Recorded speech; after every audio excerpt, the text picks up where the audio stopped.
Hey everybody, welcome to eTrailer.com. I'm Bobby, and today we're taking a look at the Holiday Racks Destination 4 bike rack carrier here on our 2014 Grand Cherokee. Now this is going to be an excellent way of getting a host of bikes to wherever you need to go, and also you're getting a nice stable platform rack without having to break the bank to do so.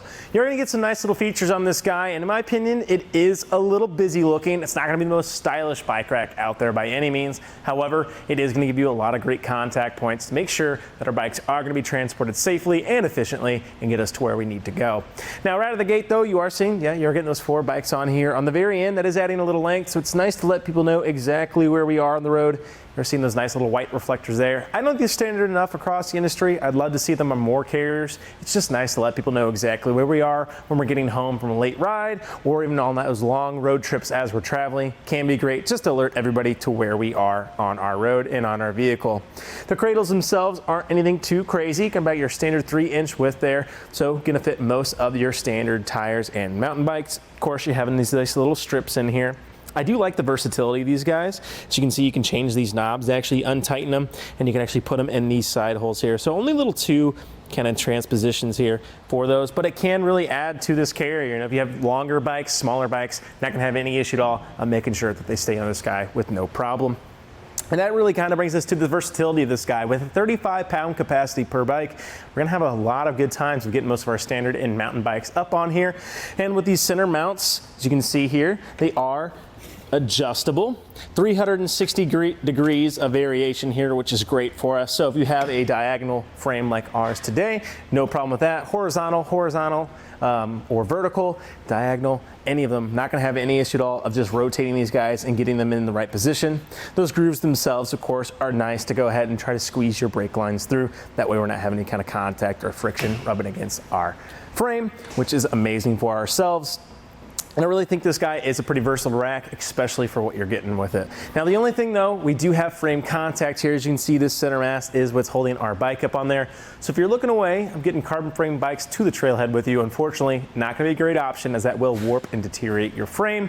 And of course, if you have any women's bikes, step-through bikes, or kiddos bikes, a lot of times their frames can get a little wonky, but I think that's where this guy really starts excelling with that 360 degrees of revolution. Go ahead and clamp onto almost any bike out there, which is a great little asset of itself. Well, it doesn't take too much time to actually get this bike off. To do so, I'm just gonna come right up to those strips we mentioned. Just gonna press on that gray lever. Allows me to go ahead and take those strips out. One thing to note too, we do have those little rubber pads on the inside of those. Those can be great, of course, to make sure we're not having any damage being done to our rims and just giving us a little bit of protection for ourselves, which is great. Go ahead and press in that lever, get all these set to the side, but that does bring me to my last point of contact, which is right in the middle here. Now these guys can be a little wonky to get. It's always good to have a good kind of hand between your bike and here. I like to kind of press my bike into my mast as I do this. That way it's not tilting into my vehicle. A simple thumb can be used to go ahead, release that lever, and pull that strip out all the way. I like to set myself too on the side where my gear housing is. Just makes that takedown a little easier. But as you can see, come right in here, control that front wheel, and take it off and get ready to ride. So really easy to take on and off. The only things to watch out for are those strips kind of being in the way, but that's actually kind of one advantage. A lot of these platform styles, when you get these strips, they're kind of stuck in that fixed position. Since we have those knobs that are actually able to rotate, you can see how I can easily kind of stick them under there and get them out of the way with no hassle at all. So love to see that. Now it's not going to take us too much time to condense this down, but I think one of the biggest disadvantages for the Destination is it doesn't have a tilting capability. So even with our bikes on or off of it, we actually can't get this guy to drop out of the way of our hatch here.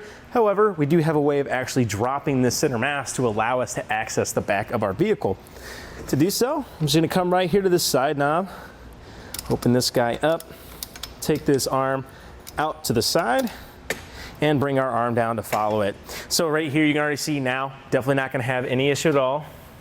Popping this guy open, I can get in here, I can show my hatch, can definitely open all the way. Fight me a little bit here, guys. But you can see now I can get in there, get those coolers, bike helmets, anything that we might need. Awesome for us to go ahead and pop that open. The only big disadvantage, of course, is that you have to take the bikes off. So if you're looking for some tilt-away features, I might recommend some more premium carriers. Definitely gonna have to dip into that wallet just a little bit more though for those tilt-aways. But of course, that's just one small disadvantage. What I like to do too is take this extra strip here and just secure that mass. So especially when we do put it in its folded position, That way you won't be making any kind of contact with our vehicle. Also just reduces a lot of movement on the back of our rack, which can always be helpful for making for a nice smooth ride. Now with any hitch mounted accessory though, we are going to be adding a little bit of length to our vehicle. Now our Grand Cherokee isn't the longest, definitely not the shortest, so it's definitely something we want to consider. Let's take a quick look here from the rear of our bumper to the very end of our carriers, putting us right under 42 inches. So definitely a lot of length on the back of this guy, but you are getting 4 bikes.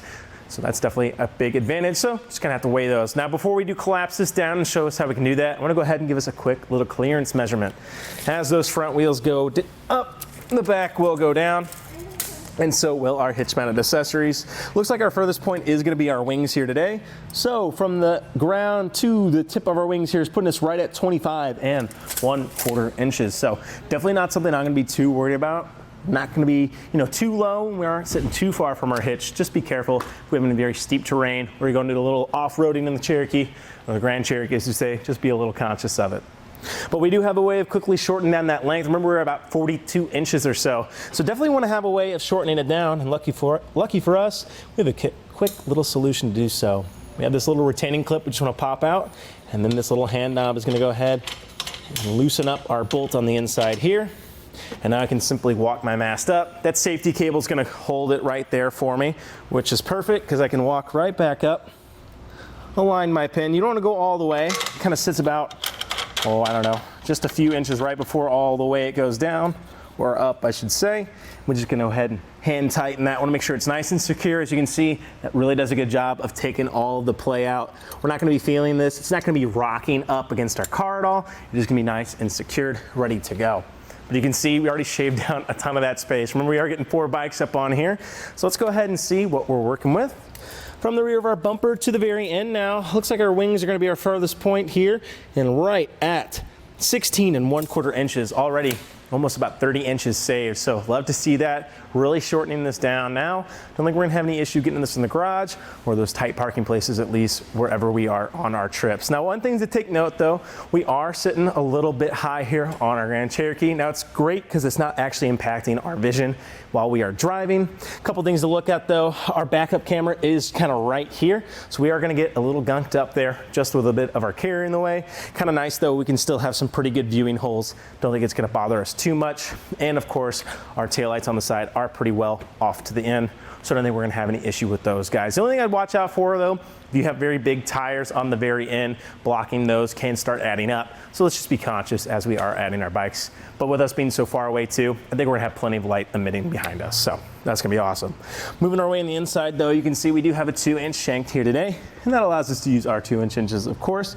On the inside too, it will come with a threaded anti-rattle hitch bolt. Now these guys are standard across the industry, but you still love to see them. So you can see I can shake this guy. It's moving that entire vehicle still, which is amazing because that means we're bringing this all into one system. It's taking a lot of that play out. It means we're gonna feel it a lot less, and so are our bikes, making for a nice smooth ride for ourselves, our bike rack, but especially our bikes. On the inside too, you will see the locking core on the inside to hold our rack to our vehicle. Now, the only thing for me is kind of has, it doesn't have a great cable lock that comes with it. So that's kind of the other disadvantage of this guy. You will actually have to end up picking up a different locking set if you want to make sure that your bikes are secured to your carrier. So unfortunately for me, that's another kind of deficit. However, you really start weighing against the pros that you're getting from this guy, definitely doesn't start falling short. It is holding up pretty well for us. I think the destination is a great way of getting a bunch of bikes to wherever you need to go without having to break the bank to do it. If you're really just starting to get into cycling, this can be an excellent option for you, your family, or just a couple friends. Well, I think that about does it for our look at the Hollowed Racks Destination 4 Bike Rack Carrier here on our 2014 Jeep Grand Cherokee. I'm Bobby. Thank you for watching. Now we're going to go ahead and take it on our test course. First we'll start with the slaloms. This is going to show the side-to-side action. It's kind of going to mimic the movements that you'll see whenever you're driving down the road normally.